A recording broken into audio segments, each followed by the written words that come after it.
Are trying to win over independently minded voters. But a new CNN poll finds the majority of voters believe that they will change their views just to be elected. Joining us for more on that and all the day's political news, three of the best political analysts and CNN contributors.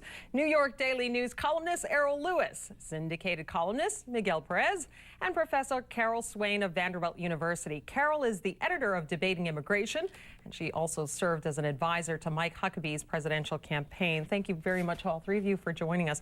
Let's first get started with Senator Obama today. He came out and he said, look, I'm going to be refining my policy, and then he calls this late afternoon news conference trying to, again, redefine what he essentially said, saying, no, I'm not backtracking. Errol, I want you to take the first question. Is he flip-flopping or is he not? Well, I think he's adjusting, and he's trying to take the temperature, and he's doing it early on when he has a possibility of getting away with it, number one.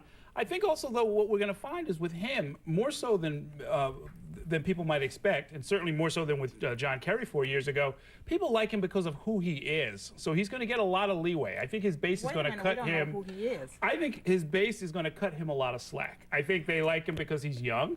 I think they like him because he's not a career Washington politician. As many policy wonks found, Joe Biden, Hillary Clinton, ultimately. No, Carol has a good point. I mean, there are a lot of people that say, Obama, who is this guy? Carol?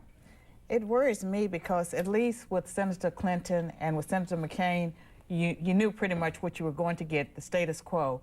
With Senator Obama, I don't know who he is. I don't know if there's anything that he is willing to, is there a principle that he's not willing to compromise? I don't know that. I don't know him. But you're not an undecided voter. I mean, that's not who we're talking about. No, wait a minute. Right? I'm not supporting any of the candidates. Right. I am an undecided voter.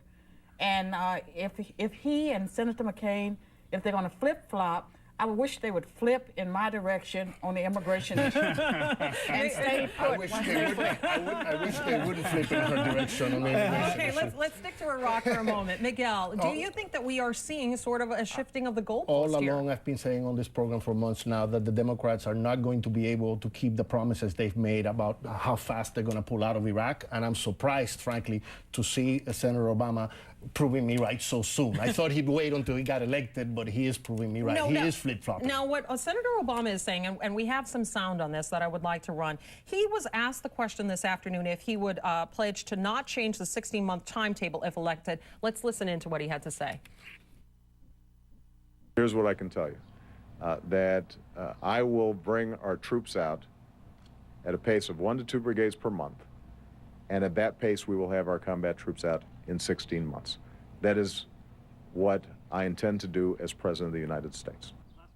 You know, a number of voters, though, despite what everyone says, and really it's what the voters say that really counts and what matters here, a number of voters, though, believe that both candidates have flip-flopped and have and will change their mind and change their opinion on these issues for political reasons. We have some numbers up. This is a new CNN opinion research poll of registered voters showing 61% believe McCain and 59% believe Obama changed their minds on issues for political reasons. So what does this mean for both candidates who are trying to appeal to independent-minded voters? Errol? In some ways, I'm not entirely sure, especially this early in the process, why people would think that's a bad thing. I mean, if the idea behind politics is supposed to be give and take between the voters and the candidates, and presumably you're trying to persuade him, as we saw earlier in the broadcast, that people are trying, even on Obama's own website, trying to persuade him to go this way or that way on one bill or another.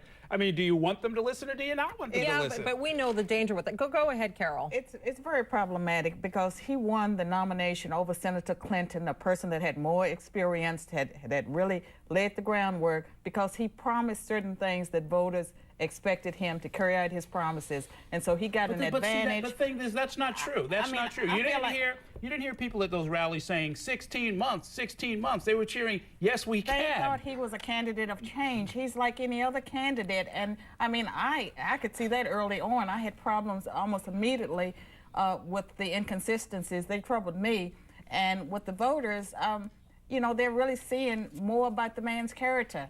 They're seeing more about Senator McCain's character. I don't know how we ended up with the candidates we did. Maybe it's the candidates, when they mean change their views on these issues. But go ahead, Miguel Perez. What do you think? Look, he on campaign finance, he flip-flopped. He flip-flopped on the gun ban in Washington, D.C.